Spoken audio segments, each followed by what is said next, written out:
think that the Black Americans have been the only real diehard Americans here, because we're the only ones who carried the process through the process. That everyone else has to sort of like skip stages. We're the ones who marched, we're the ones who carried the Bible, we're the ones who carried the flag, we're the ones who tried to go through the courts. And being born American didn't seem to matter.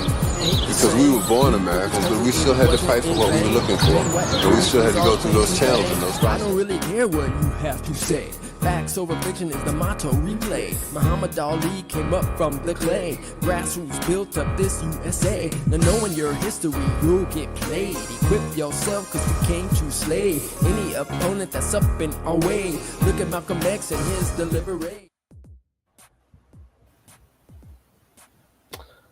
Hey everyone, today is Sunday, August 31st, 2024, and we are in the building. This is Emend, the Mass Media Group. Hope everyone is having a wonderful weekend. I think Monday's Labor Day, I want to say, yeah. So anyway, my name is Yamoya, and I'll let my fellow hosts introduce themselves. Thank you. Okay, that was it. Hi, Darlene. Hi, Kim. I thought you were going to go ahead and introduce yourself. I think I did, right? My name's Jamoya. No, Darlene. Oh, Darlene. Oh, there you go. Okay, hi, everyone. Thank you for spending part of your Sunday with us here in the Mass Media Group. I am Darlene, and I'm glad to be here. And I am Kim with the Men. I echo Darlene's sentiments, thanking you for joining us today on this Labor Day, pre-Labor Day Sunday. Labor Day being another holiday that our ancestors, American freedmen, were instrumental in contributions that helped create that thing. So yeah, enjoy your Labor Day. Especially since our ancestors worked for free. Exactly. And we're blocked out of all the labor, out of all the unions and all of that. Absolutely. And the benefits. Right. That we have not received from our ancestors working for free. So, right. So the, conditions that they were facing helped in getting Congress to act on commemorating Labor Day. So thank you. Thank you, ancestors. Thank you, ancestors. And that racism that they had to deal with trying to break into those labor unions just to get a fair shake with the wages and the work hours. They suffered the greatest. Absolutely. Absolutely. So however you spend your Labor Day tomorrow, remember to uplift the ancestors who made it all possible. Once again, helping to make America great. Boom. Should we do some housekeeping?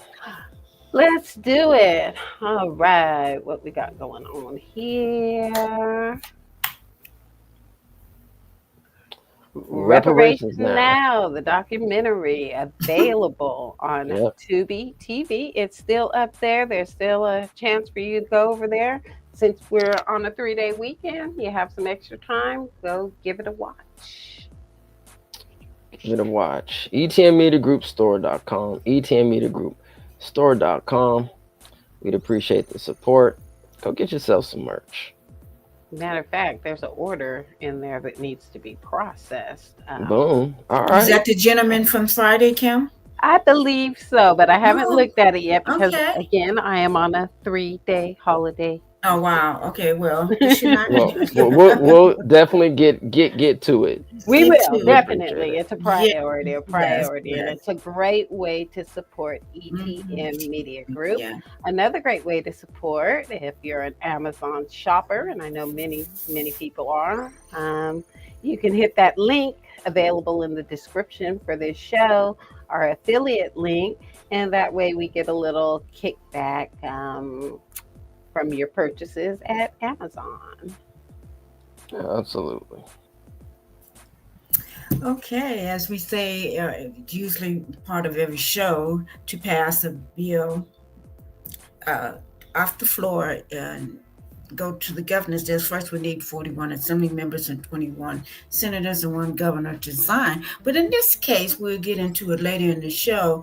We're looking at two bills, SB 437 and SB 518, that we do not want to pass out. And we will definitely get into that very, very shortly. And one bill that we do want to be passed out is SB 515. And all three of those passed out of suspense this past Friday. Yes, thank you for that, Darlene.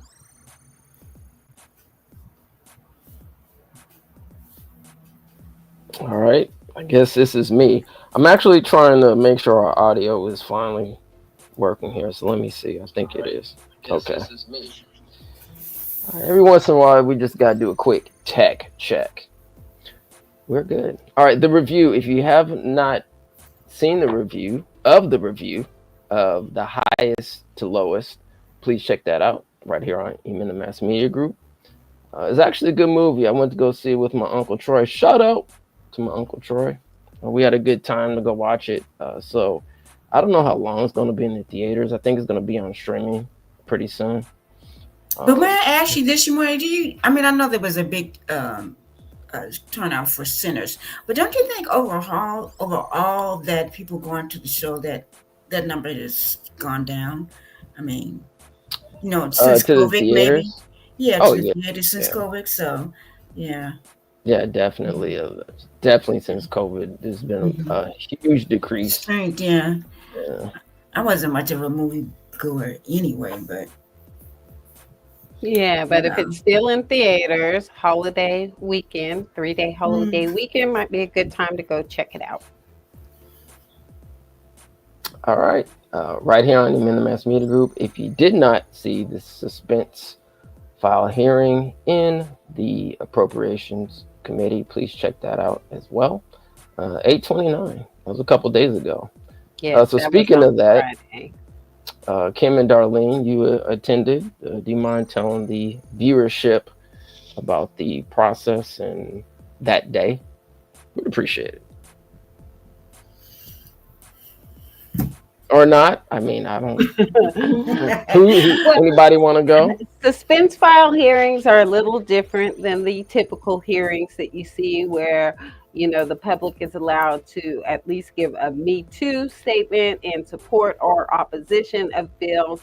Suspense file hearings are pretty much a formality. I think a lot of the decisions are already made prior to the hearing beginning. So they're just basically reading off the decisions that they've already made. And we'll have a short clip to share with you of Friday's hearing.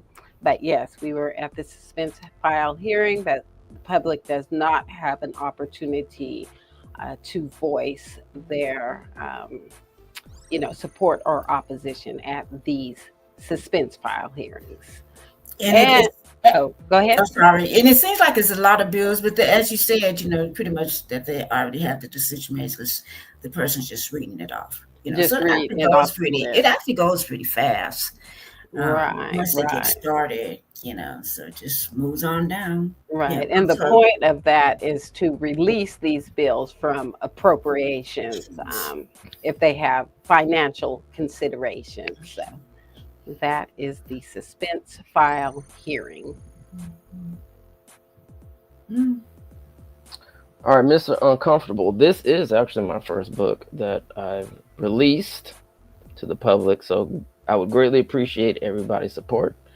It's doing pretty decent right now, but if you do have a chance, it is Labor Day weekend, so I'm sure you're going to have a little bit of time on your hands. Go to MrUncomfortable.com and sign up to the YouTube page as well. And the book is out. I'm working out actually on an audio book too, which I'm trying to make it more like a movie soundtrack-ish instead of just straight reading. So it's taking me a little bit longer to produce, but we're making progress. So anything anybody could do, please. I'm sorry, darling. I love the graphic. The cover. I love it. Appreciate it. Yeah, shout out to the illustrator I kind of came up with the concept, and I worked with the illustrator to do it, Neil. So shout out to Neil. Appreciate it. Oh, that's not. I thought that was you. Okay, but anyway, I still love it. So Yeah. your first independently published book. Yes, ma'am. Ma'ams. Boom. Congratulations. Appreciate Yes. it. Did you feel a sense of accomplishment? Definitely. Especially, in these times, because there's a lot of, because I also do a lot of research and data analysis, I should say. And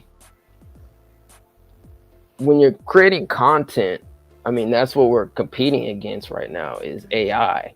And there's a lot of AI content out there, a lot. And so I don't usually use AI, artificial intelligence. So it takes me a little bit longer to produce stuff, which is still pretty quick because I'm a multimedia producer. And so like I'm pretty quick, but obviously not as fast as AI is. But if you notice that a lot of the AI content is, in terms of the look, is kind of the same-ish a little bit. But still, people who want to create content, more organically, it just takes us a little bit while longer to produce. And with AI now, up in our faces, it is what it is. So now, we're competing for eyeballs. But from what I've looked at and researched, especially the voices, right? Because another thing on this audiobook is I had a choice to say, okay, am I going to use AI voices or I'm going to use, real people, real voices, and I decided to use real people. Had to pay a little bit more to do it. But, at the end, I feel like it's worth it. Yes, I think the human connection is what's going to set creative works apart in the very near future here. Hopefully people still resonate with, more organic, human interaction than this AI bot stuff, We definitely need it. All right. Speaking of what we definitely need, let's get back to our reparations. Absolutely. All right, I'm gonna go ahead and share my screen and continue. Thank you, Maria. All right, so we have on this screen here, this is the California State Assembly website. They've actually changed it a bit. I think like last week they changed it, so it takes a little while to get used to get acclimated, but hey, we do our best. All right, so here's the schedule for September. Let me go back to August. So today's the 31st, and the last day for the fiscal committee, which was the appropriations hearing, was on the 29th, which Darlene and Kim attended. And many others. Many more. Yes, we had a pretty good crowd there. Yeah, we had family travel up from LA, Long Beach, Inland Empire, Stockton, San Jose. Shout out to Mr. Young Tariq. Shout out to Tariq. Yeah, and Monterey.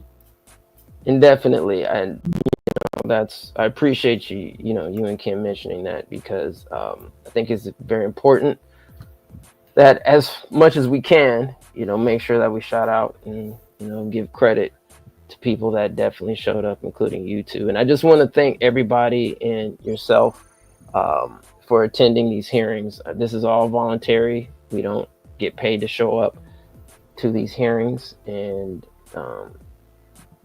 just want to give y'all the flowers, everybody that showed up. You know what I'm saying? So now we're at September calendar. All right. As you can see, they're reconvening on the 2nd.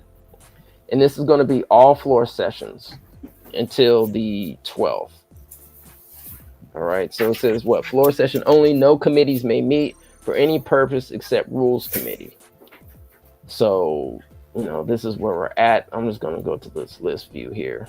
All right, so it kind of shows you the days for the month. All right, go back to grid view. All right, now let's see what's happening. So that's the 12th. So 12th is the last day in September. So bills are going to be heard and voted upon. And then in October, it looks like on the 12th is the last day for the governor to sign bills. Let's go to the list view here. All right, so it says Sunday the 12th is the last day for the governor to sign or veto bills passed by the legislature before September 12th and in the governor's possession on or after September 12th. All right. So just wanted to give everybody an update to what's going to be happening within this next month or two. And then October 12th, we're going to see if particular SB 518, SB 437, and SB 515, if the governor's going to sign them, veto them, or if they even pass the assembly floor. So we'll see. All right, that's it for me. Thank you for that. And I'll just play this short clip from Friday's session where the chair, Buffy Wicks, is kind of, you can hear the bills that will be voted on the assembly floor that passed out that we've been tracking. Here you go.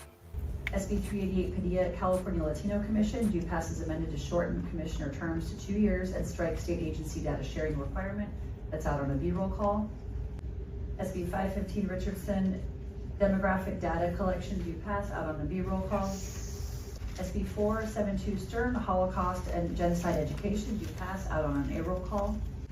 SB 437 Weber Pearson, claim eligibility, do pass, that's out on a B roll call.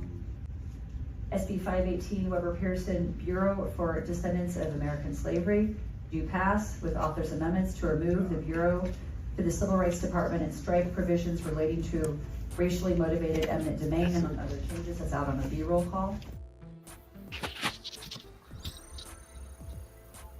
Okay, so as you heard, the bills that we've been opposing, SB 437, as you can see here, there's been calls to action to the community to write your legislators, tell them that we as the grassroots do not want 437 to pass, but in true California leadership fashion, they are not listening to the community at large and doing what they want to do.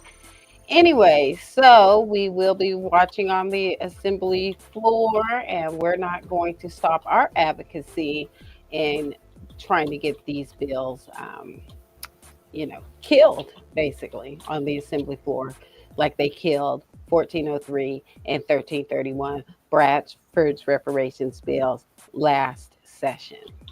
But may I add something, Kim, that even though we still want those bills dead, no, they are not listening to the community, but they did listen when we targeted them and say, why would you put a reparations bureau inside the Department of Justice, especially when it concerns Black people and the history that we've had with the officers. So they did listen to that and pulled it out. Yes. So it appears that concession is being made. If you heard in the short clip here, she said that 518 passes out contingent on these amendments, and one of them is for this bureau to be removed from the DOJ and put in the Civil Rights Division. So I think maybe hopefully by Tuesday, I would, even though we do have it on record and it's on tape, anything concerning the CLBC, for me, I'm not trusting anything until I see it in print. Yes, absolutely. And we have a comment here from OG. I'll just go ahead and put this up. yet they approved a Latino commission. So yes, you are correct. It did pass out of appropriations. It also is going to have to be voted on the assembly floor. Those dates that Yamoya shared with everybody at the top of the show. So they will be voting on that, and we're sure that the CLBC will be in full support of getting that out.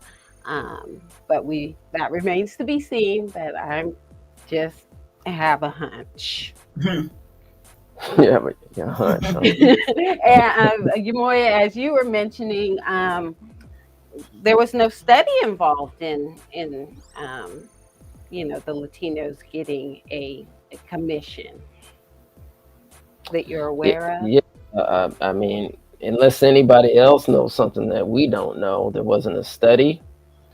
What else? There wasn't a research, additional study bill needed for it.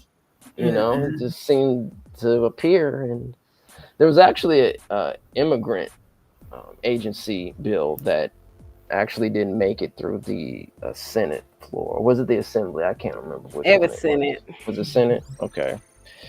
So yeah, that one didn't make it, but looks like this Latino commission is coming through. And I just put up a quick screenshot if you want to. We were not going to read through this whole thing now, but if you're interested in what the Latino Commission is being set up to do, go ahead and take a screenshot and read that at your leisure, or go directly and track the bill, which is what we do here at ETM Media Group. Yep. And this is the author. Isn't that the author that had that incident where he was being arrested by quote unquote ICE and tricked, or not by ICE, but trying to interfere with something, and he was tackled by the security there, or so he claims. Is that the author of this bill? I'm not sure. Is it Padilla? Padilla? No? Is that him? Was that him? Oh no, that's Assembly on Governmental Blanco. Who's the author on this? Who's the author? Oh, Padilla. Yeah, it was Padilla. Yeah, I was tripping. All right. I don't know. That's a good question, darling. I can't. I vaguely remember the incident. Somebody getting tackled like a linebacker, but I don't. Cherie says it is. Cherie says it is. Thank you, fam. She says it is. I appreciate y'all. Yeah, we usually go through comments at the end, but we could do a little stuff different today. So, Kim and Darlene, if you want to show the comments as we're going through, we can. Okay. All right, so I think that's pretty much it for that. Do we want to play a couple of, videos? Yes, unfortunately, this is let me play one more video associated with the appropriations. This is just the chair of the Appropriations Committee, Buffy Wicks, kind of explaining her role in all of this. That's the 518 reparative justice bill. Just trying to get it clarity. That was the Bureau removed from under the guidance of the DOJ. Is that what the?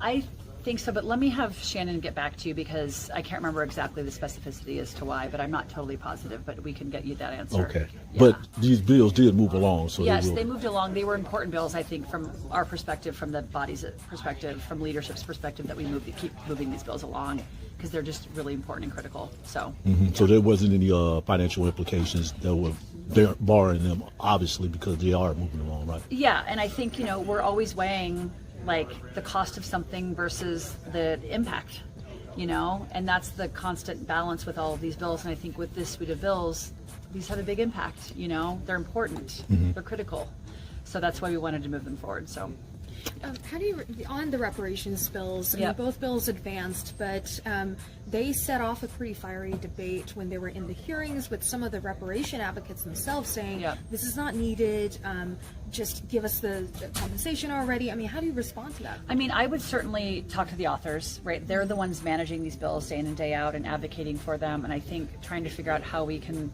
land this in the most equitable way. And so there is, I think, from our perspective, deference to the authors who are leading the bills, and certainly sort of following their lead as they usher these bills through. But certainly I didn't want to stand in the way.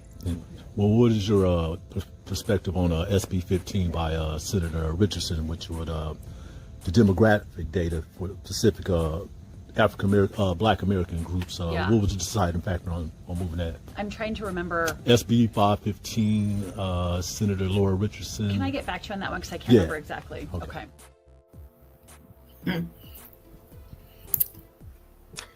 Yeah, didn't we visit Buffy Wicks's office? Let me see if I have the overlay. We We did. did visit Buffy Wicks's office. There was a whole room full of reparationists, grassroots reparationists, and we told her that we wanted this bill, 437 and 518, stalled in her committee. So clearly, again, not listening to the constituents. And it sounds like really she don't really know what's going on with a lot of the No. bills. She got to get back to him on SB 515. And also, 515. but piggybacking on to what you're saying, Kim, that they're not listening to the constituent. But I caught that when she says, basically she's saying the leadership people knows what's best. Exactly. They always whereas, deflect back to the author, talk to the know. author, this, that, and the other. So they're not listening to the community at all. Not at all. And then also she's talking about, these are important, critical bills. We have to push these through.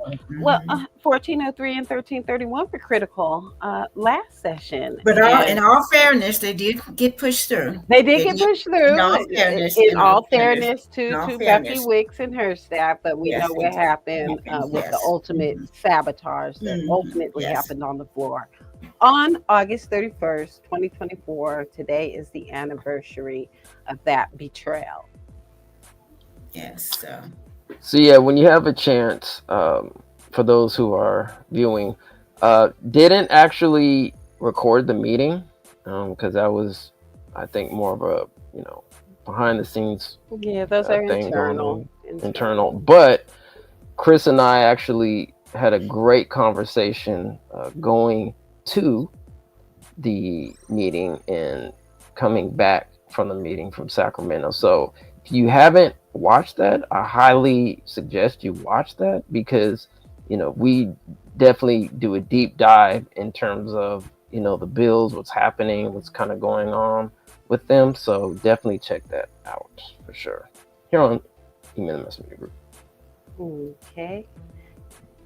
And I believe that was it the 19th of August that we were out Sounds there? about right. Cam, sometimes these dates just go by so fast, It's funny how time flies when you have fun.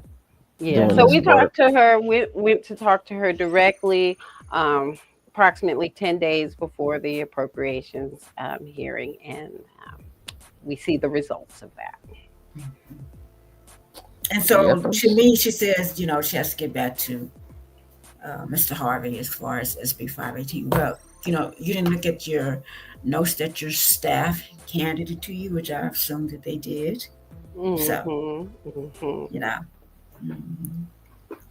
Yeah, I mean, granted, they have so many bills to look at. It is what it is, but it's their job. It's their job, and then when you have a day that constituents took off to come, you would think at least you would look at the notes for those days. These people took time out of our schedules to meet with you, and you act like you didn't even know what the bill is. Exactly. Okay. Well, I'm going to let you take the reins on the videos, and we can see what you have here for us to discuss regarding last year on this day. Okay.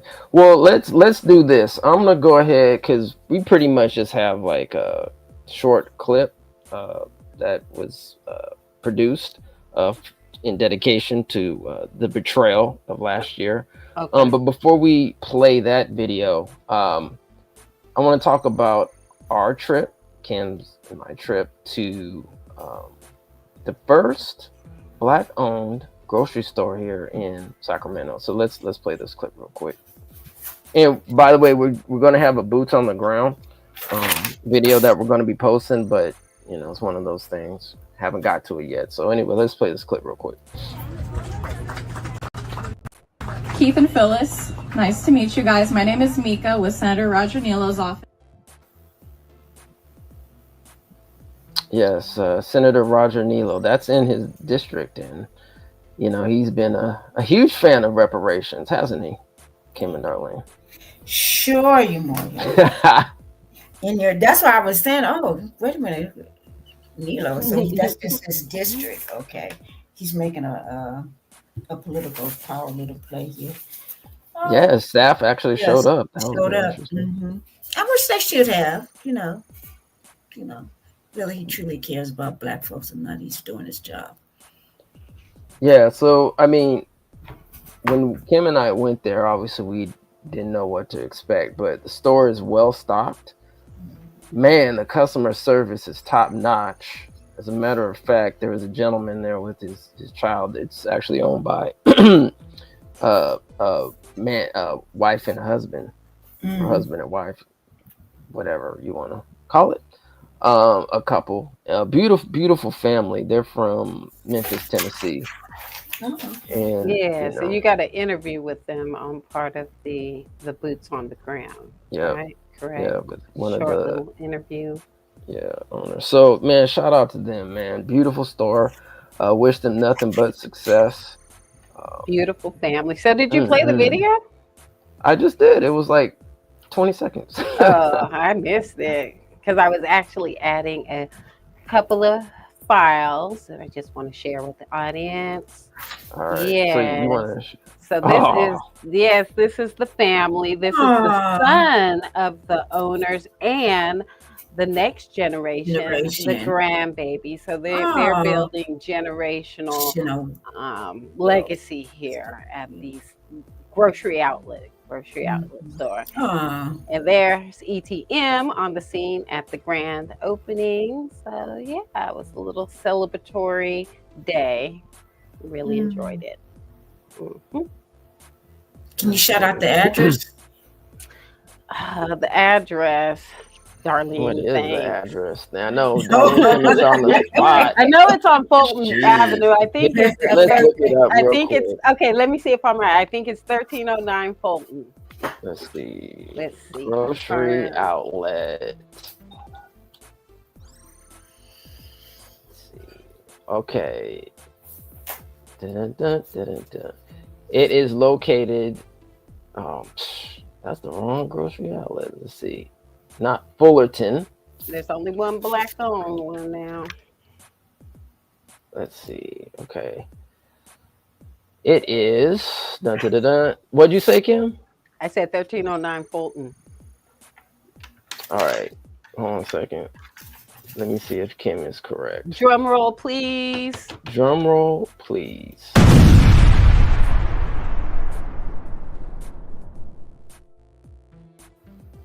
Ooh, yeah.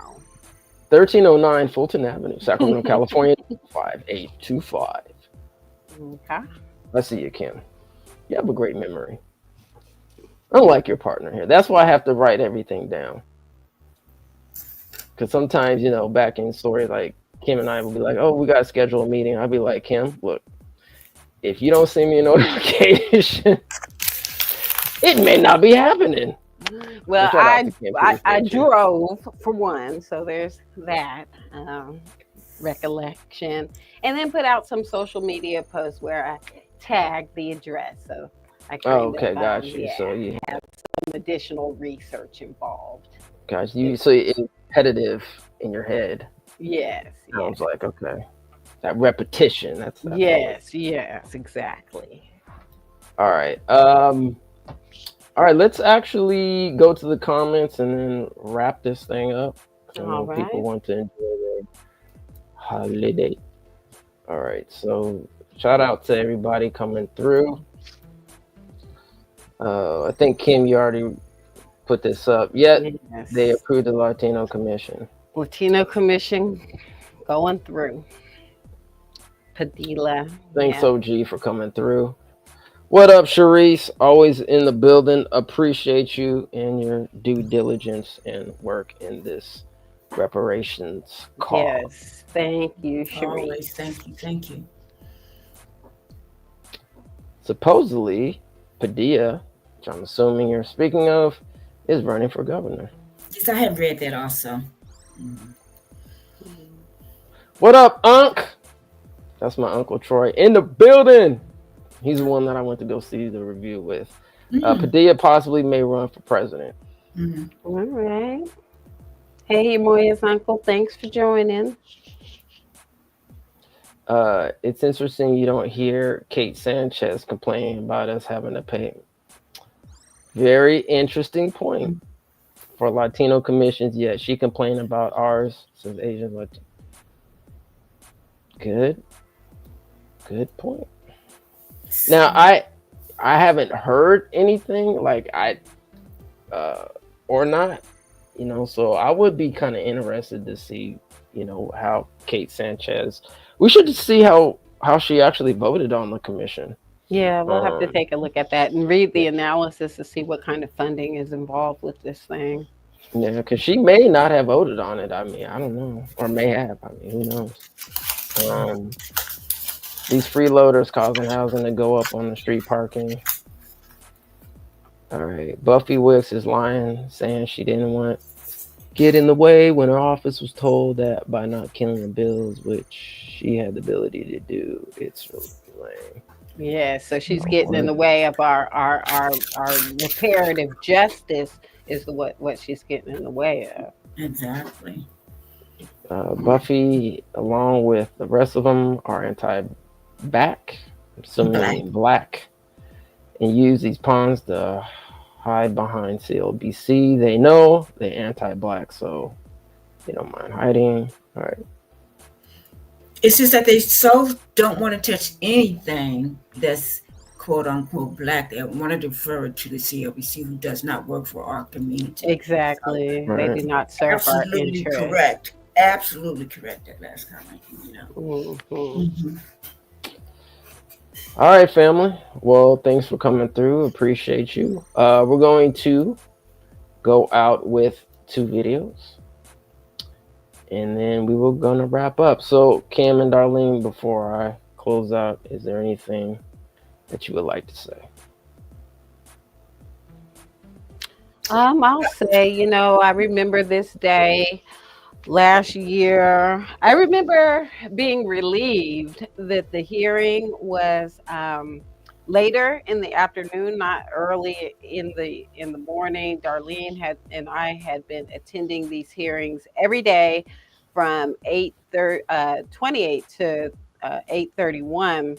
And I just remember being so relieved because, it's draining. It's draining. Like Moya said, we're volunteers. We're not being paid for this. So I appreciated having the extra sleep and extra time to get to the hearing.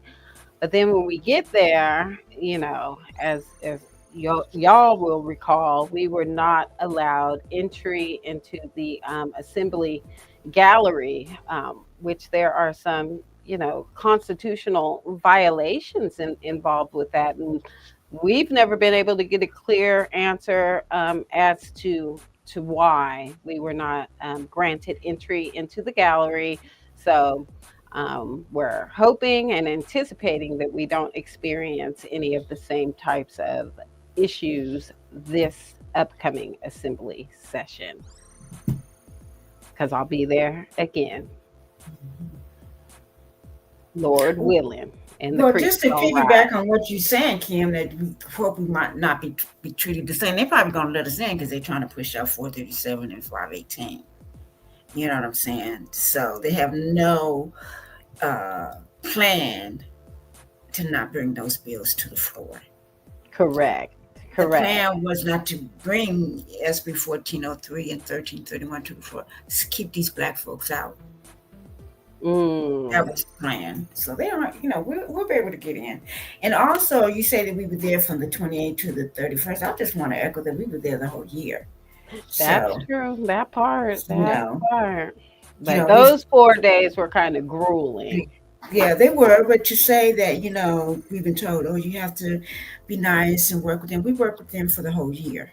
Exactly. Right. So and our reward was being blocked out and politically disenfranchised. So, but we're still looking for answers on that. And these politicians need to be held accountable. All right. Absolutely. All right. So do we want to kind of see how it played out last year? Yeah. So I'm going to play a couple clips, and then we're going to wrap up. So as usual, everybody, you have a wonderful 3-day weekend. And, just keep yourselves grounded, keep yourselves aware, keep yourself informed, keep yourself educated, and just keep your head above water. Keep your head above water. But yeah, family, just whatever you do, in this life, you just got to be consistent. And that's what we try to do here at Amend the Mass Media Group. So please like, share, and subscribe, and hit that bell for notifications, because we are considered, or we try to be, the best way we can, the number one source for reparations and news on the entire universe. So greatly appreciate it, everybody. So let's go play a couple of these clips, and then we will see you next time. All right. I just want to lift up really quickly before we get out of here, since it sounds like we're signing off. Wish everybody a happy Black August. This is the last day of August for 2025.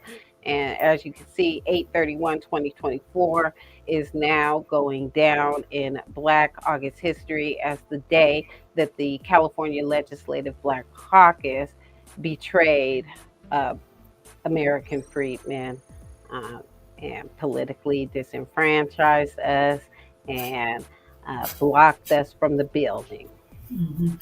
Yeah, August the 1st, started off with Revolutionary Donald George Jackson, and then we're going to end with this betrayal. We have work to do, family. We will not stop. They think they're winning, but they're not. So as we continue to bring awareness, and we will be back very shortly. We will. Yes. Not going nowhere. All right, family. So thanks once again, and we will see you next time. As always, peace and reparations. Black August, Black August, Black August, Black August, Black August, Black August, Black August, Black August. On this month, we have the rise of the Phoenix, George Jackson. From the day that we landed from Arthur Ashe, when the Wimbledon game birthed the Henrietta Lacks. Second, J Baldwin born with the fire next time. 1964 Jersey race struggle is sublime. Speech of Frederick Douglass, no struggle is no progress. Florida gets rid of slavery, it was grotesque. Emancipation Day for the Black Creek Nation. Please move item 7172 to the inactive file. I just want to know, what did you know about bills not being brought to the floor? There were two critical reparations bills, Senate Bill 1403 and Senate Bill 13. Forgive me, because there's over 1,000. I'm not very good at the numeric, but it's gonna. The analysis said it's only a couple $1 million to stand it up. Peanuts. And his response was, we want to do it in a different way. We don't want to do it through creating a whole new bureau. We want to do it through the UC system. So this is Assemblyman Mr. Bryan. He's mad I brought up the reparations vote. So he's preventing me from speaking. And he's trying to block my access to it. Madam Speaker, I ask that we take up file item 71, SB 1331. If you decide to start your family tree even without the DNA, 8 or 9 times out of 10, you're going to find your family. A great number of African Americans can trace their lineage to the period of enslavement. Lemert was developed by Walter H. Lemert, and in his designing this area, he actually had covenants to where they would not sell to black people. I supported the bill all session. Then bring the bill. Will you vote? CLBC, can you give them a grade 1 to 10?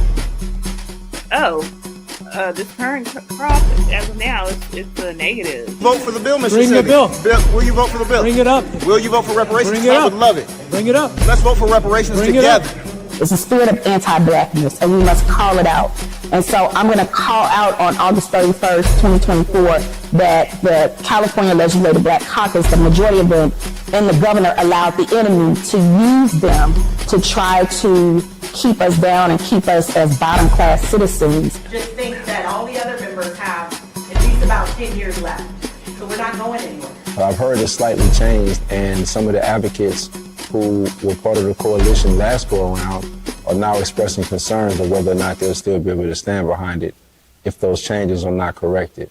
In so many years, it will hardly be no black folks left in California. We love y'all, we thank y'all, and we demanding reparations right now. First of all, America, from the evidence that they gave us, you're guilty.